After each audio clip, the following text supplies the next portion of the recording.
So, wow, this is a great, I want to say that this is an example of us bending to your will, attendees, in that we sent out a Google form and we asked you to tell us all sorts of information, not just about yourself, but about what you wanted from this experience.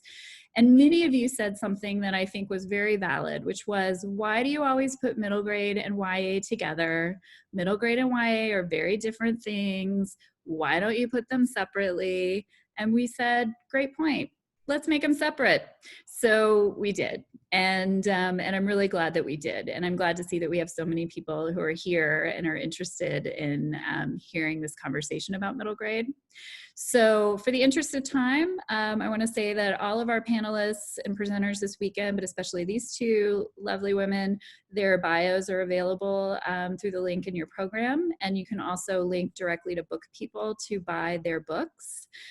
So I'm not going to read you their bios, which is so boring for me to do. And instead, I'm going to start this conversation by saying a big thank you to our panelists for being here. One last thing I'm going to say, sorry. The chat box is disabled right now. Oh, sorry, what just happened? Did I just share my, oh, someone else is sharing their screen. Guys, don't share your screen if you're not me, okay? So if you are sharing your screen right now, please stop. I'll stop you. Don't hit share screen. All right, so the last thing I'll say is you can send me a chat in the chat box, and if you have a question for the panelists, and I'll try to get to it. So let's start, and we're going to start with you, Samantha M. Clark. I'm going to ask each of you this. Can you just tell me, let's not read your official bio, tell me who you are as a writer. Give me your casual Samantha M. Clark bio. As a writer, well, I mean, for starters, I'm the author of this book, The Boy, the Boat, and the Beast. Oh, I have it behind me too. I was in New York visiting my publisher for the first time. It was very exciting. They gave me this big poster, and I forgot that I had that. But so I'm the author of The Boy, the Boat, and the Beast, and the upcoming Arrow, which is coming out next year at the end of June from the same publisher, Paula Wiseman Books at Simon & Schuster. And I mean, for me as a writer, I write middle grade and YA, although I'm not published yet in YA, and I tend to write things that have some kind of unusual element to them. This book is kind of contemporary fantasy. Arrow is kind of a futuristic kind of fantasy. It's a mix of Mad Max and The Jungle Book with some Fern Gully in there. And that's a great cell line, by the way. Thank you. And like my YAs are like time travel and stuff. I don't think I've written any so far that are completely contemporary.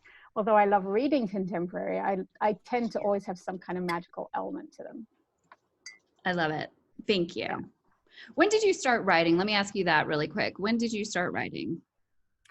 Well, it's funny because I've thought about this question a lot. When this book was first coming out, I was thinking about this a lot. I mean, I started writing, as a kid, writing, puppet plays and stuff. But I never really thought that I could be a novelist growing up. I talk about this with kids too in school visits. I didn't meet novels. I thought that, people who wrote novels were like these magical people who lived on clouds somewhere. I mean, I lived in a little tiny island in the Caribbean. There's no authors there. And so I didn't meet anyone, but I always wanted to tell stories. And it was really just about telling stories for me more than actually being a novelist. And then I became a journalist because my parents were like, well, you can't just tell stories as a living. That doesn't really happen. So I became a journalist instead. And then, when I was in college, actually, one of my professors was also a novelist. And I was like, oh, I can actually do that? Really? But then we moved to LA, and then I decided while in LA I should do screenwriting. And this is a long answer here, but my point is that all of those things, when this book was published, I really realized this. All of the things that I had been doing, that I had been studying and learning, writing, doing journalism. I did a degree in journalism, doing marketing work because I had done a marketing work as part of my degree, studying screenwriting in LA when I was there. All of that fed into the novelist that I've become. And it wasn't until I really started concentrating on novels that then I had to relearn everything all over again to write novels.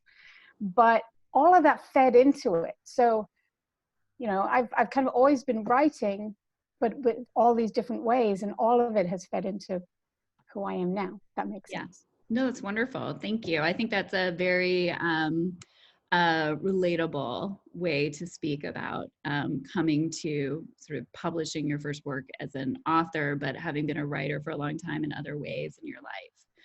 Jennifer Ziegler. So Hello. glad to have Jennifer. She bent to my will. I peer pressured the heck out of her. I got her here today. Anything for you, Becca.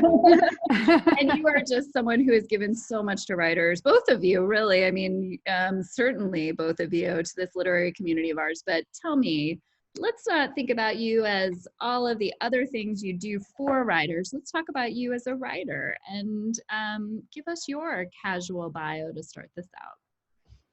Oh, it's so funny because as a writer, I always feel so stumped when someone asks for me to just sort of sum up myself, and you would think someone who works with words for a living would just have an answer ready.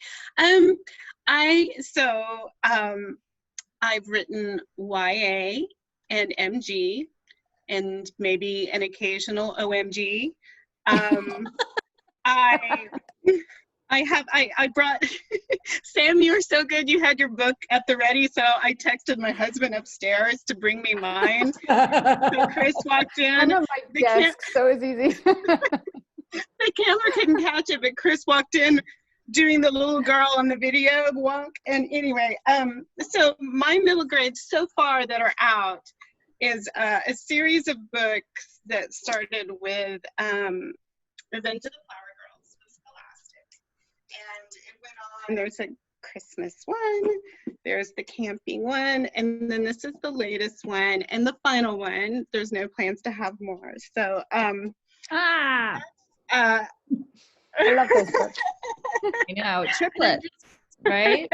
Those are the triplets, yes, the Brewster triplets books. And I have to say, I thoroughly enjoyed it. Doing a series takes several years out of your writing life, but no complaints. I really enjoyed it. And you know, I'd have to say, as a writer, my comfort zones are realistic fiction, contemporary, quirky, funny. I like to focus on families, I've noticed.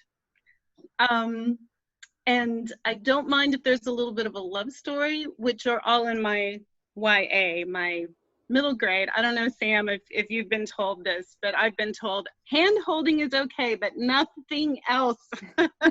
Yeah. So all my books with kissing in them are my young adult books. Yeah, so I think that's me. It's really hard. I try to, when I write, I try not to be aware of me as writer. Mm-hmm. So when it comes to me explaining who I am as a writer, it goes against how I've trained myself, because I like to think I'm just sort of this stenographer who has particle beamed into this world, and I'm just sort of watching the action and taking it down as I go. So let me ask you each, what brought you to middle grade specifically?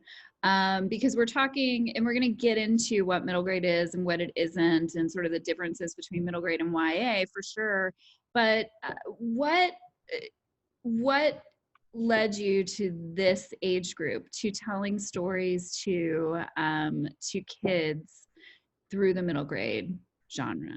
I'm going to keep with you, Jen, because I know you've written a lot of different things. So was it, just happenstance, or was it, I really want to speak specifically about X, and I want to say that thing to Y?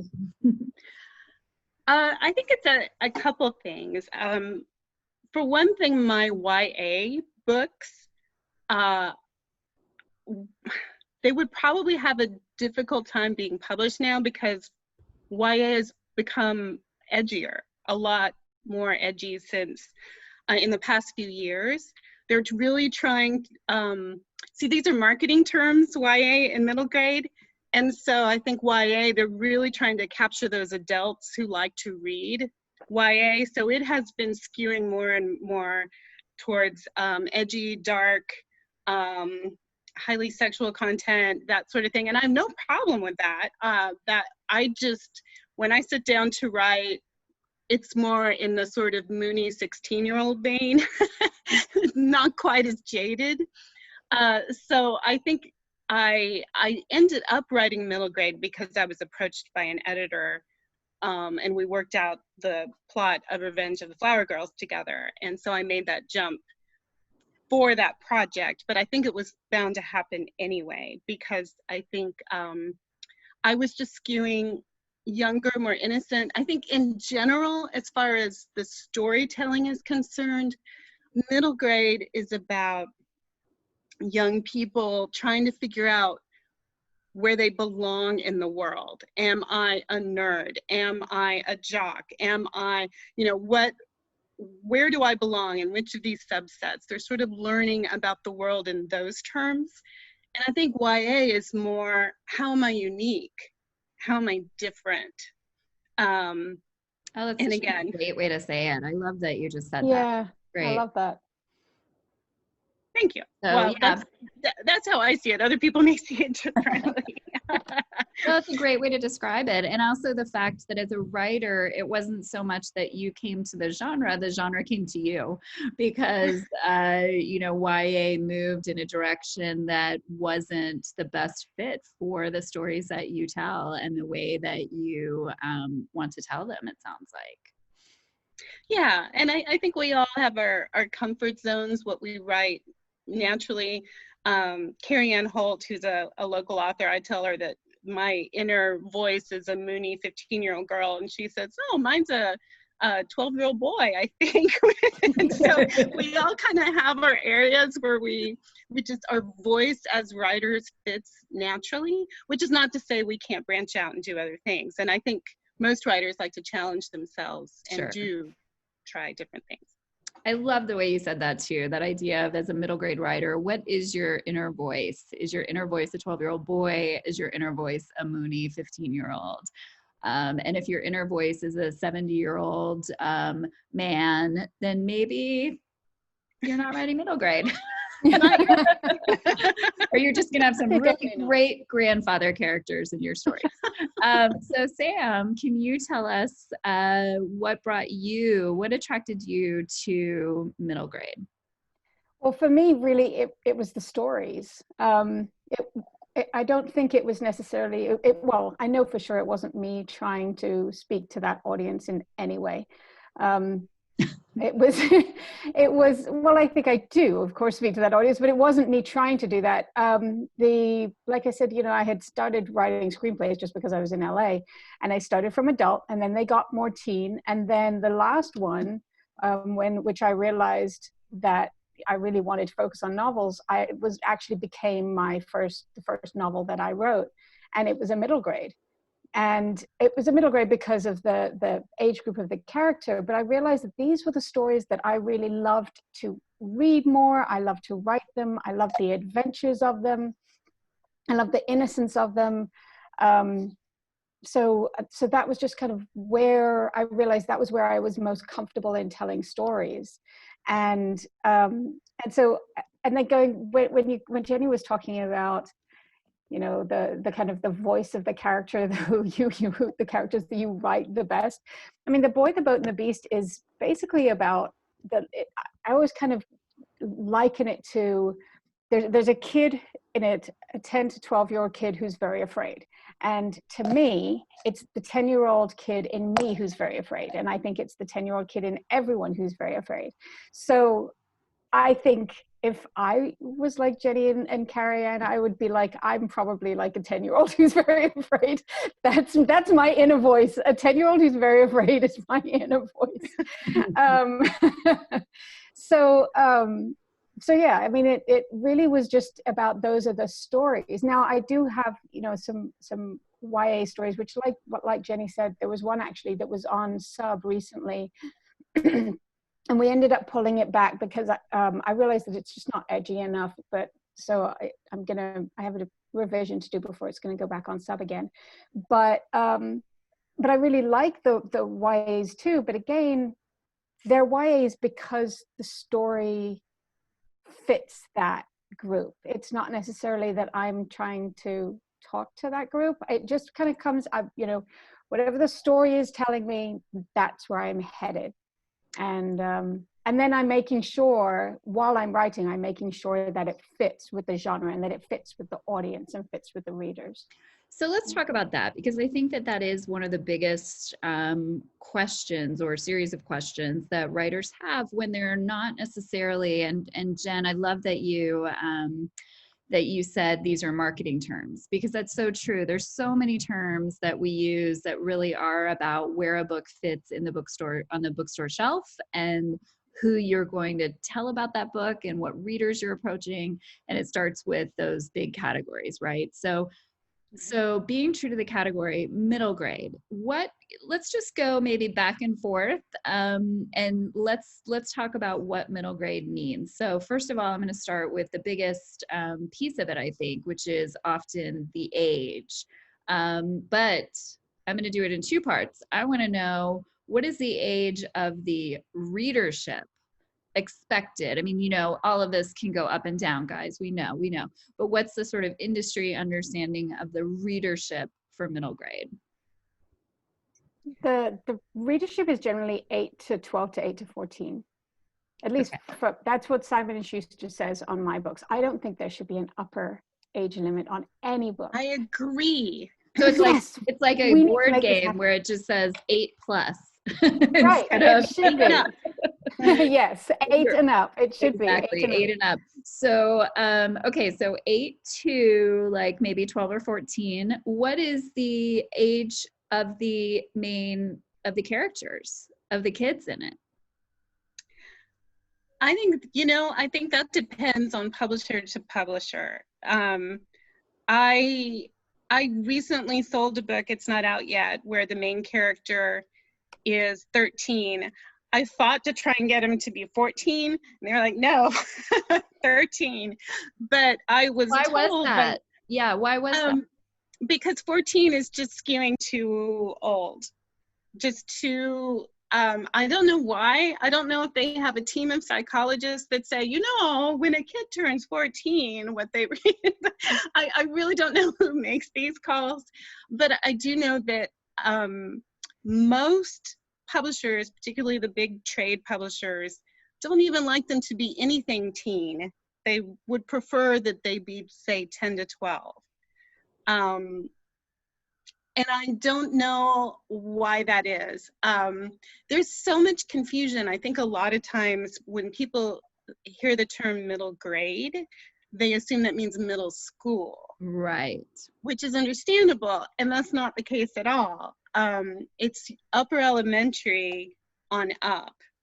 And middle school, a lot of times they're already targeting, the sales and marketing are already targeting those readers to read young adult, because the thinking is, and I think this is true, but it's not true of all readers at all. Having been a mom, having been a classroom teacher, I've seen, it's not always true that they read characters who are a little bit older than them. Some of them don't. Some of them are not comfortable doing that, but it's enough, especially avid readers, it's enough that that's what the marketing and salespeople, that's how they categorize things. It's that line you hear again and again, kids read up, kids read up. So if you're 12, you're going to read a character who's 12 maybe, but you'd rather read a character who's older than you. And there's something called upper middle grade that has been starting to come in now more. And Jenny, your book would probably be classified as upper middle grade when it comes out now because of that. But authors have actually been trying to really fight for those 14-year-old and 13-year-old protagonists, because you can't find them very much in stories, and kids want them. And because YA has gotten so much more edgy, you know, when kids are 13, they don't need to be reading this, you know, really, really edgy YA. Whereas it used to be, you know, that kids that age would read YA, but the YA was much, you know, much more kind of like an upper middle grade. So now there's like getting this a lot more like Yellow Jacket, which is a imprint of Little B. They're doing a lot of kind of upper middle grade. And there's some other publishers too, but it's like just kind of toes in the water of that group right now. Well, and I think that I'll just mention tomorrow we have our genre meetup at 1 o'clock for YA, and with Marit Weisenberg and Brita Jensen, who will probably talk about that a little bit too, because you're right. I think you see more like 16 as the low end of the age for YA. So where do those folks who fall in the middle land? So where are the 15-year-olds? Yeah. Where are the 15? What are they reading? It's not Teen Beat, I can tell you that. Okay, so what about moving from age? Let's move to situation, because I think that is also, and Jen alluded to this somewhat in her brilliant answer about when you're reading middle grade, you're looking to find where you fit in, and when you're reading YA, it's the characters are figuring out how they can be different, really, or how they are different. So let's talk about situation. Would either of you just tell us, or both of you, what you think of in terms of what the stories tend to be for middle grade versus maybe what, you know, stories you might tell in young adult? Silence. I think it really comes down to the genre as well at this point. Like, you know, with Jenny, because you're writing more contemporary, there's a lot more school and stuff. I feel like I can't write about that because for one, I traveled, you know, around the world when I was growing up, and my schooling was all over the place. I don't have the same, I don't feel comfortable in that realm of writing recess and things like that. I don't think I would do that as a good job. So for me, I think it comes much more from the viewpoint of their emotional standpoint in very more fantastical situations, you know.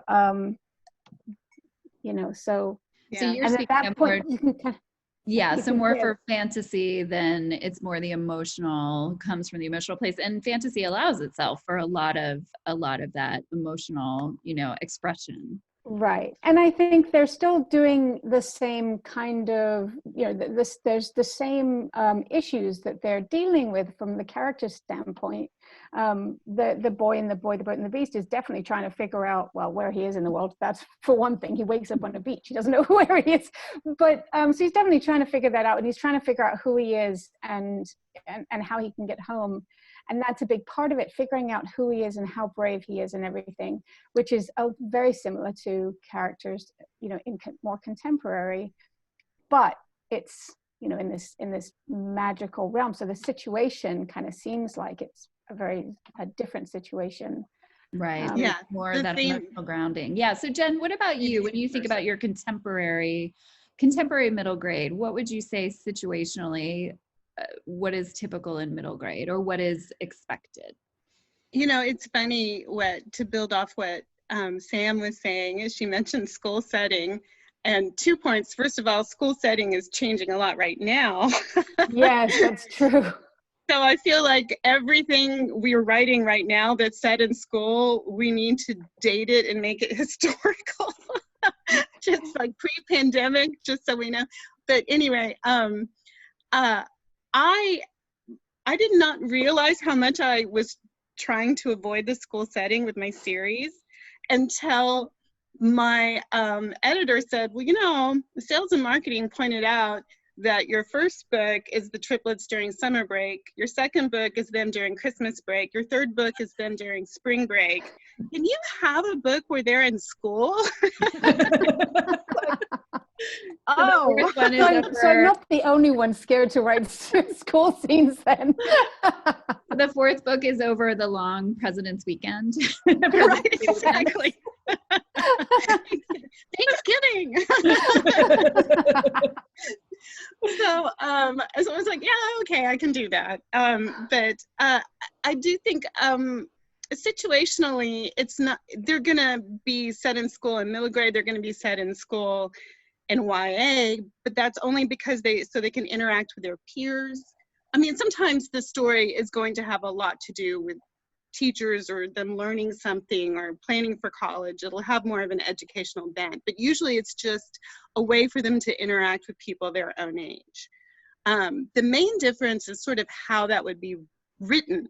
So in middle grade, you don't have those long sort of angsty, self-absorbed passages where it's the character in their head just sort of thinking about their situation and wondering and you know, those kind of situations. You don't really have that. Characters aren't as self-aware in middle grade as they're going to be in young adult.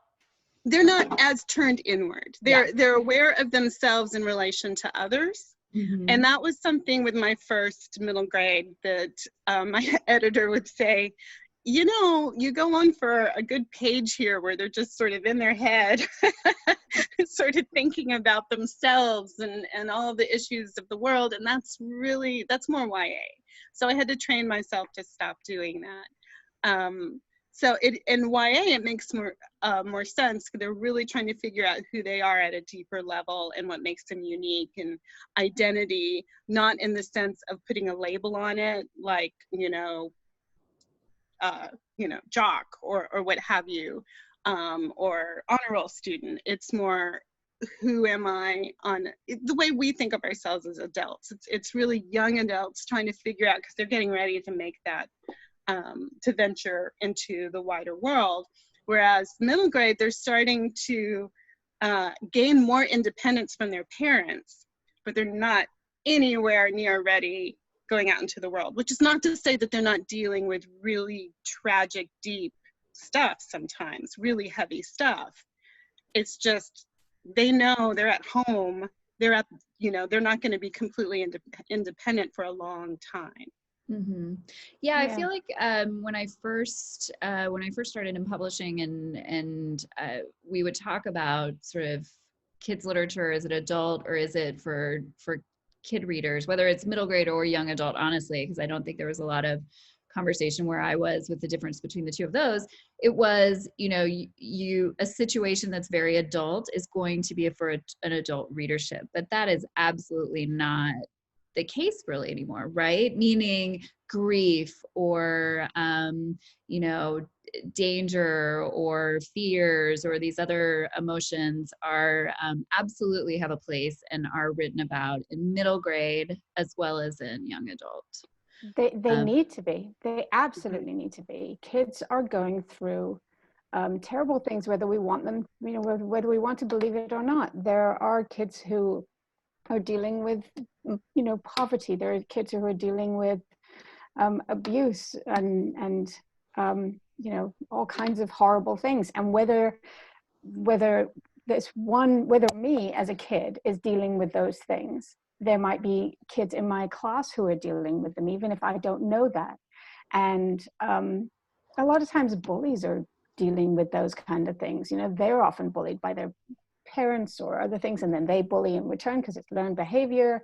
So a lot of times, for kids, this is why you have to read widely and diversely, and because you learn about other things, you gain that empathy, you can kind of gain an understanding of some of the things that other people are going through. And if you are that kid who is going through that, an alcoholic parent maybe, or a parent who has mental issues or any kind of things. There are so many kids who are going through these really hard times, whether for themselves or for other through, you know, through family members or things that they're seeing. And these, to see themselves, to see characters that are going through the same things that they are, is hugely empowering and helpful. And for the people who aren't, the kids who aren't going through that, to see other kids, you know, going through that, they can gain an understanding and an empathy where they can help the kids around them too, and gain a little bit more understanding for other people as well. Yeah. So we could keep going, but I feel like we hit on some of the really good sort of key topics that folks think about for middle grade specifically.